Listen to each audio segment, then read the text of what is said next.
Okay, so yesterday I went to see Captain America Civil War. Now, I was off from work yesterday. What happened was we only had one snow day, which did not have to be made up, and the teachers had to prepare for some test or some crap like that. So the superintendent of schools decided like a month ago to close schools for yesterday, and I got the day off. So I went to the movies to see Captain America Civil War. Now, just to get it out there, the premise of the movie is there was a storyline in the Marvel comics. I actually don't have any of those from that storyline where the superheroes go to war with each other over a supposed Superhuman Registration Act or whatever. The movie's a little different. The movie, and they want you to think about it. You got to look at both aspects of it. The issue in the movie is when superheroes and supervillains fight, you see all this destruction, and you're like, wow, I wonder if any innocent people got killed. Well, they bring it down to earth, and they talk about innocent people being killed when heroes and villains collide, collateral damage. And the concept is the UN, yeah, them, and a lot of other governments around the world want superheroes, in particular the Avengers, which it's basically an Avengers storyline, to be under the discretion of a government, kind of like a special forces unit. Special forces units don't just go around assassinating people, they only go out when their government tells them to, and their government is responsible for them. One side wants all superhumans to be registered with the government and to work as government agents, kind of like a special forces outfit, and the government will be responsible for them. The other side says, wait a minute, what if the government becomes corrupt? What if the government makes a mistake? And it's sort of like the big brother, like a libertarian versus a moderate point of view. And they want you to think about it. Now, anyway, I've talked about movie theater shootings, and I say the movie theater shooting happens because if you have 300 guys congested together and they're all looking at, bombings and explosions and shootings and bodies flying everywhere, they could literally be looking like this at the TV, at the monitor rather, and a gunman could come in the back and start shooting, and it would take a couple seconds and they'll realize, wait a minute, that shooting wasn't on the movie, that shooting was in real life. And plus, if there is a guy in the audience with a concealed carry gun, he pretty much can't, even if he's a Navy SEAL, even if he is Jerry Miculek himself, and I specify this, the greatest shooters in the world cannot whip out a gun in a crowded movie theater, fire a bullet, have that bullet go 100 feet, 200 feet, and hit a suspect with 75, 80, 100 guys jumping up and down in the middle. Can't happen. So I said about where you should sit, how not to sit, what to look for. And I said the only way to take the suspect down is if you're standing right next to the suspect and either his attention is diverted and you get him in the back, or if he's reloading and you get him then. This is just, yeah, I know, I'm an artist. Michelangelo over here. This is the movie theater screen, bird's eye view. So you're looking at it like a bird will look at it from down. This is the screen. This is the direction the audience is facing. This is the back wall. There's a door here. You come in this way, go down, here's the theater. And a couple of seats are over here. Door here where I came in, go in, make a left, couple of seats here. I am here.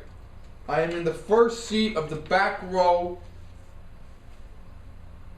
and yeah. And I've said this before, that's where I like to sit. I actually said I don't go to the movies a lot, but for some reason I've gone to the movies once a month this entire year, 5 times, which is a new record for me. But I was tactically aware of the situation, looking around, knowing what's going on, watching everything. I got there in time so I could pick my seat out. Not very crowded. There were maybe 30 guys in the theater, built for 300 at least. So I'm sitting there. Now, this individual I'm going to talk about, I want to go on record right now and let you all know that this individual is 100% innocent, period. He did nothing wrong. But at the time, he was doing something that sort of creeped me out a little bit. 20 years ago, I wouldn't have thought a thing about it. But in the wake of movie theater shootings, and there was that rock concert shooting during the Paris attacks, it got me thinking. Now, I did not have a handgun on me. I had my Cold Steel Voyager, my Houdini rescue tool, and my Leatherman. It was not in this pocket. My Leatherman, no, my Leatherman, my K-bar. Yeah, my K-bar. This thing, Leatherman. Okay. And I didn't have it in this pocket. Now, ironically, this is an Avengers jacket. I was not wearing this. I was wearing a jacket like this, zip-up sweater, yeah, hoodie, yeah. Disney World Vacation Club member. And ironically, underneath it, I was wearing a Marvel Superheroes t-shirt that says Superheroes Save Lives. I got it for donating to cancer research. Now, this individual, I'm 5'9". I guesstimate he was about 5'10", 5'11", 6 feet taller than me. He was conservatively 30 pounds heavier than me. He might have been a little more than that, but he's about bigger than me. And he was at least 25 years older than me, if not more. Now, it was nice yesterday, but the jacket he was wearing was a little too heavy. And this individual came into the theater, and he came in at about a minute into the movie. And he was walking down the aisle very slow, kind of like a duck while he might have been disabled, like this. And he went 2/3 of the way down, he stopped and looked around. And I'm in the back watching this. Then he comes back, and he waddles back like this. And this is my chair. And he stands right next to my chair, and it looks like this. Now, at work, and I'm going to be a hypocrite here. At work, if I think there's a 1% chance a car is going to run a red light and make a fast turn, I'm yelling, pushing, pulling, grabbing, shoving to keep people back. If something bad happens, but the person is back, they say, "Thank you for saving me." If something bad doesn't happen, the car stops, they still say thank you because I was alert enough to know. Now, me thinking there's a 1% chance a car is going to run a red light and grabbing someone and pushing them back and saying, "I'm sorry" later, that is different than resorting to physical violence. Okay? Resorting to physical violence, I have to be absolutely certain, no questions asked, that the individual is going to hurt somebody. And when I say at work I can't take any chances, here I gotta be a hypocrite and say I gotta take a chance. Because I have to make sure that he's gonna resort to violence. Which basically means I gotta let him make the first move. He has to do something wrong. He has to do something blatantly wrong. Like on an overt act. Like pulling out a weapon. Or grabbing some innocent person for no reason, just grabbing them. Okay? Now, in order for me to use violence that might inflict serious bodily injury, life-altering damage, loss of bodily function, or death, I have to be 100% certain, no questions asked, period, end of story, absolutely certain he is going to kill somebody. Period.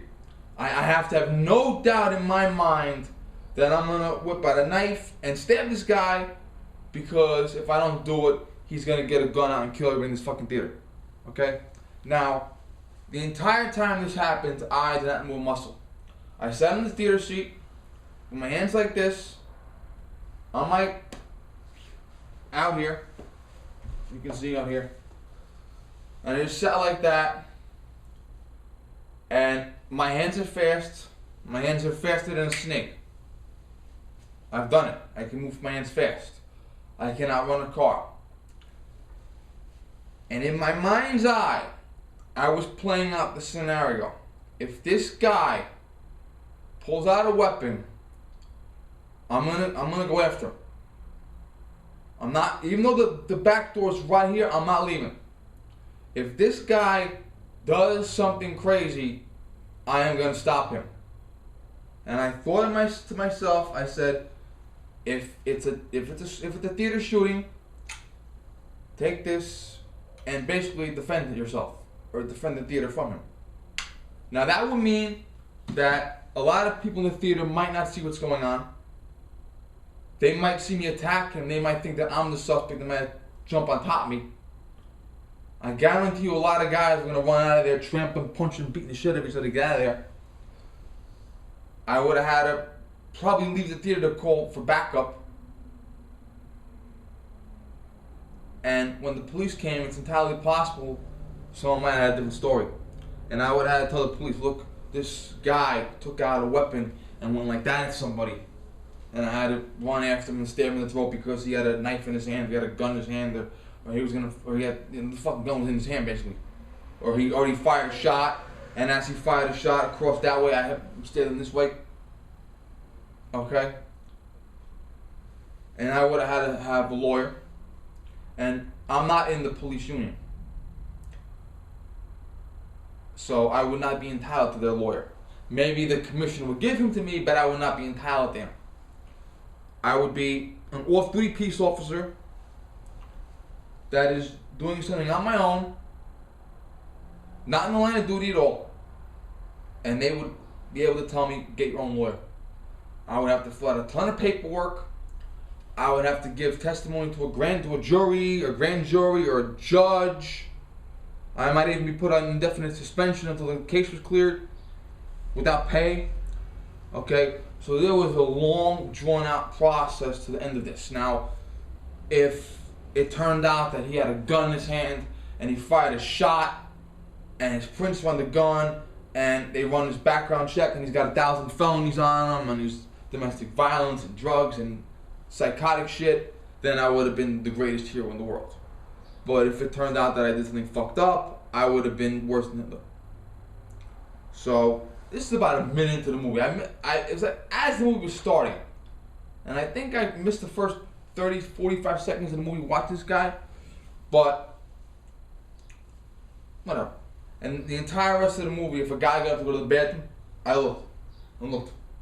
If every 10 minutes or so, I looked and looked at the doors just to make sure.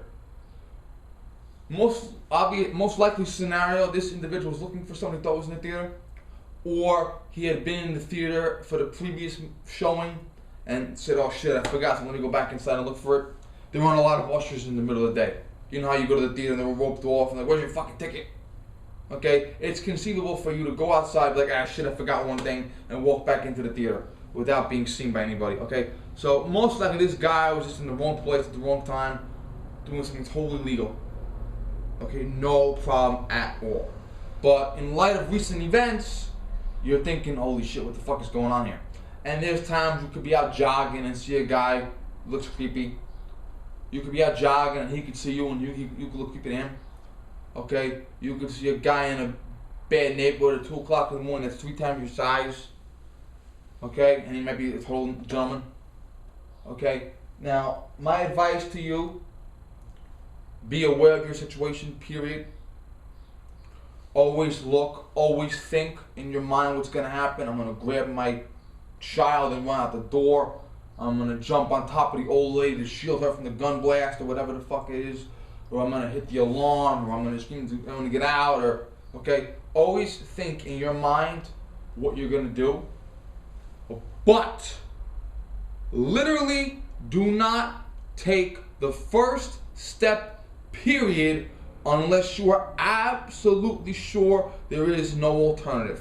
If I screamed gunman, if I ran and tackled him, if I ran up front and kicked open the emergency door, there's an emergency door here, fire exit here, fire exit here.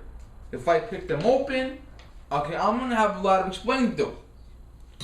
And the theater might kick me out. Okay? So you have to visualize in your mind how you're going to respond to the situation, but take no action until. Now, when you see guys do self-defense training, and I mean like tactical shit, like ultra tactical shit, okay? They tell the subject, walk over there. And the guy might walk past without doing anything. And then they say, walk over there. And the guy might walk past you and say, you have change for $1. And you might walk past the guy 20 times. And then on the 21st time, he might tackle you. You might walk past the guy 37 times. And on the 37th time, he might try to grab your gun. Okay? A lot of this role-playing tactical shit they tell you, have every situation in your mind predetermined, but take no action until it is necessary. Okay? So in my mind, I visualized what would happen. When he was over there, away from me, I said if he makes a fast move to pull a gun out, I'm gonna run, tackle him, and stab him to protect everyone else. He's standing next to me, like this. I'm in the chair here, like this. I'm this close to him. He's looking around. If he went like that and pulled out a gun, I would have jumped up and got him in the body, or the throat, or the face. Okay? But like I said, you cannot do anything that you cannot undo. Okay? All the things that you cannot undo, stabbing guys, shooting guys, choking guys, hitting guys with bats, okay? That can only be done once you have reached the point of life or death. And you cannot just say, oh, I'm sorry. You can't do that. You can't. Okay? Maybe if I scream like an idiot, like a little girl, and he ended up being a nice guy, and I said, oh shit, I'm so sorry. Yeah, the cops are coming to fill out a report. Oh shit, I'm so sorry. You can undo that. You might. They'll undo that. But as far as actually grabbing someone, hitting someone, okay, that's going to be an assault unless you can prove you were satisfied. Okay, so that's what I want to convey to you now. Always be prepared for the fight. Always have your moves in your head. And always keep it, okay, first I'm going to run here, then I'm going to run there, then I'm going to jump there, then I'm going to pull that guy out of the way, then I'm going to tackle her to knock her up back that way, then I'm going to pick that kid up and fling that kid over there, keep him out of harm's way, but do not actually make the move until. And you got to be fast. Once you have that snap, Alexa, stop please, I'm running out of time on the chip. Once you have that snap, then you go into play. It's like the trigger. When he goes like that, you go like that, okay? That's how you know you're on, okay? It's like a switch. He pulls out a weapon and goes to hit that woman in the head. I make my move. You have to let them move first. Ended up being a false alarm. I was cool. It was in my head. No one saw anything. No one did anything. Nothing happened. We saw a great movie. But I was ready for the incident if it were to happen, God forbid. Okay, thank you. Goodbye.